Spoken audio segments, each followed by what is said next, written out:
We have Benjo Basas on the line, via Zoom rather, chairman of the Teachers Dignity Coalition. Yes, good morning, Benjo. Thank you very much for joining us. Let's get right to it. No? Una muna, ano yung thoughts mo about the mapping of private schools, no? And the plan to transfer yung mga ibang public school students sa mga private schools na yan para at least maibsan daw ang overcrowding?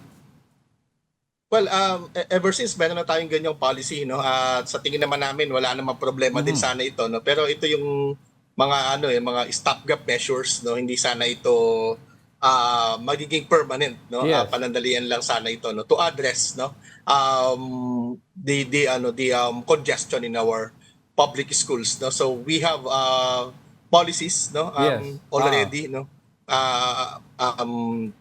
as regards to this po. Yes, Benjo, you mentioned the word kasi stopgap and short-term solutions. But aside from infrastructure, which could easily address all of this, ano pa ang pwedeng gawin ng DepEd para maibsan talaga ang overcrowding at to evenly distribute yung number of students across all regions? Well, kailangan natin talaga mag-build, mag-construct ng classrooms, no. In fact, hindi lang classrooms, sir, no. Oh. Kailangan natin schools. No, meron tayong mga eskwelahan naman na kayang mag-accommodate ng napakaraming mga bata, no, pero overcrowded na. Yeah. No, like in the case of Metro Manila, no, ayan, nandun yan sa mga urban centers, no. Sobra talaga, no, yung disparity din nung enrollees, no, dito sa mga urban centers versus doon sa mga probinsya, halimbawa, no. So, mga kailangan natin lagyan yung ating kung nasaan yung population, dapat nandun din yung ating Okay. mga paaralan, no. Eto matagal itong problema no. Kaya nga meron tayong kaya may ganyan may public-private partnership na ever since, no, to address this. Pero hindi talaga yan panadalian yan, kinakailangan talaga natin makita kung paano ito masosolusyonan strategically po. Have you also checked, Sir Benjo, yung sinasabi ng DepEd that under the leadership of Vice President Sara Duterte as their Education Secretary, they were able to build 3,000 plus schools at that time, pero ito ay short, no, half short dun sa kanilang target na 6,000 plus na schools. Buildings. Buildings rather. Hindi naman natin maiko-contest yung data ng Department of Education, no. Pero admittedly, even the Department of Education naman, ang sinasabi nila kulang pa rin ito, no, kasi talagang ang laki ang laki ng hinahabol natin, no. Yeah. In fact, even nung panahon ng pandemic, no, nagkaroon tayo nung nabawasan yung mga school buildings o yung mga classrooms natin, no, because of kasi kahit pandemic yan, bumabagyo pa rin naman, and hindi tayo nag-construct during that time, no. Hindi tayo nag-build ng mga school buildings or classrooms, no. Kaya talagang naramdaman natin pagbalik Right. natin nung face-to-face classes nitong 2022, no, ay naramdaman natin na talagang kulang na yung ating mga classrooms. And up until now, may mga schools pa na yung effects nung mga bagyo at lindol ng mga nakaraan ay hindi pa rin na-resolve. Okay, going back po dito sa issue nga po nitong sinasabi po nilang pag-identify ng mga estudyante para nga po dito maibsan yung overcrowding sa mga classroom, ay sinasabi daw po dito ay yung analysis na gagawin nila ay through the government assistance to students and teachers in private education. Ito po yung GASPE program nila. And in fact, I was reading an article about it. Before nagkaroon po ng issue ito, no, when it comes to issuing yung mga vouchers, no, nabigyan ng mga vouchers yung mga hindi naman talaga kailangan. So how can DepEd also improve po and ensure na yung mga vouchers po talaga or yung mga nangangailangan po na maalis doon sa overcrowded na classroom natin, mailipat sa private school, ay tama po yung ma-identify nila ng tama yung mga estudyante? Wala, actually ang aming panawagan ever since, no, and we have actually stated this in several meetings, no, or hearings in Congress, no. Kasi ang dami talaga, no, ma'am, no, ang dami talaga natin nababalitaan, and in fact, no, ako mismo, no, personal experience ko, no, meron talaga ng mga pinamimigay lang yung voucher, no. Hindi lang to sa senior high school, prior to the senior high school po, no.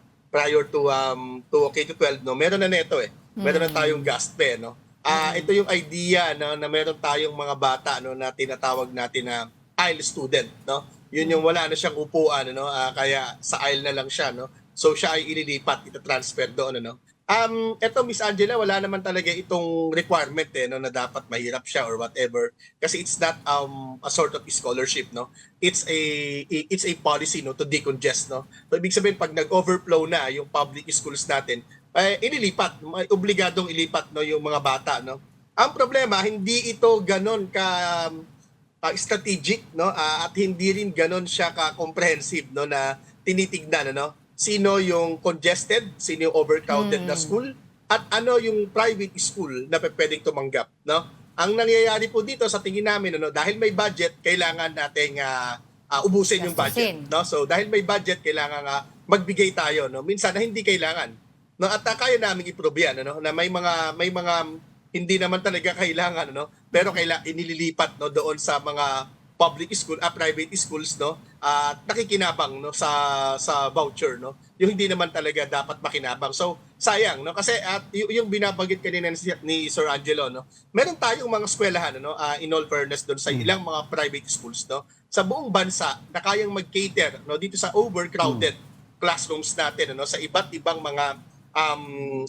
mga probinsya, no, or perhaps talagang walang access no doon sa public school system natin, ano, na kayang mag-cater yung mga private schools. Dapat doon siya nilalagay.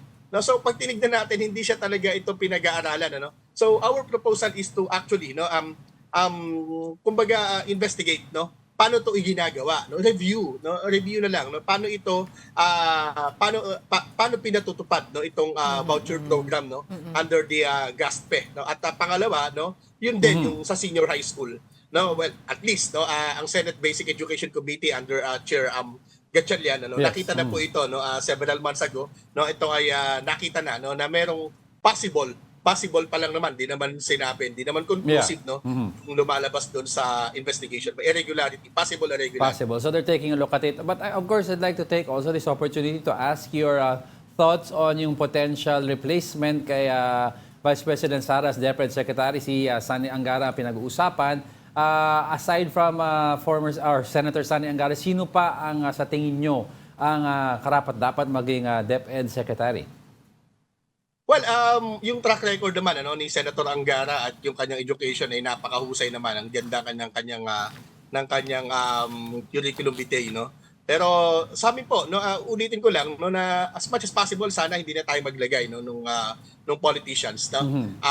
At wag sanang gawing yung appointment ang pinakamalaking consideration, yung political accommodation. Sana hindi ganoon. Okay. No, kasi while we respect no Senator Angara, of course, no.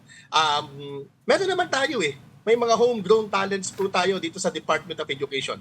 In fact, right now sa central office, meron tayong classroom teachers, no? O they used to be classroom teachers, no? Those in the ranks, nandun na sila sa central office, either USEC or ASEC, no? Ibig sabihin, hindi mauubusan ng talent, no, ang Department of Education, no?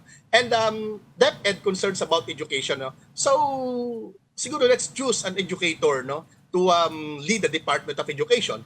No, parang yun lang, no? Kasi what's the value added no for a politician no to be in the Department of Education no? Kung wala, 'di ba? At baka nga worry nga namin no, baka nga maging disadvantage pa no dahil politicians no syempre lagi itong prone no Yes. doon sa attacks ng kalabang That's politiko no or doon sa interest no or doon sa consideration nila sa election or whatever no. So kung ganun din lang naman no at kinuwenta natin lahat-lahat no, we strongly suggest no appeal to our president no to choose and to appoint no our Yes. educators no Alright. people known for education na advocacy and education work no, for their entire Kaya lives. kumbaga non-politician para may smooth flow and smooth working environment sa DepEd. Pero since kulang tayo ng oras, we'd like to leave it at that and maybe hope to invite you soon. Thank you very much, Benjo Basas, Chairman of the Teachers Dignity Coalition. Thank you so much.